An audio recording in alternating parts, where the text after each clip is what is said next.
ఎందుకు సైకిల్ గురించి ఎందుకు కొట్లాడుతున్నారు మీరు? మహి, ఇంతసేపు అది ఖాళీ ఉండే కదా, అప్పుడు కూర్చోవచ్చు కదా. ఎవరు ఎవరన్నారు? ఎవరన్నారు? అరే నువ్వు ఇక్కడ రారా, దివాన్షి ఇక్కడ వచ్చేసి.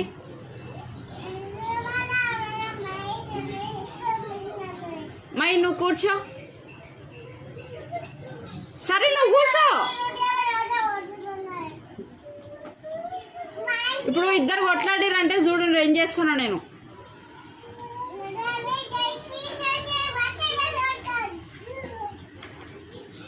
మై ఇక్కడ వచ్చేసే, నువ్వు లేపుతున్నావా దాన్ని? నువ్వు అంత బలం ఉందా నీకు?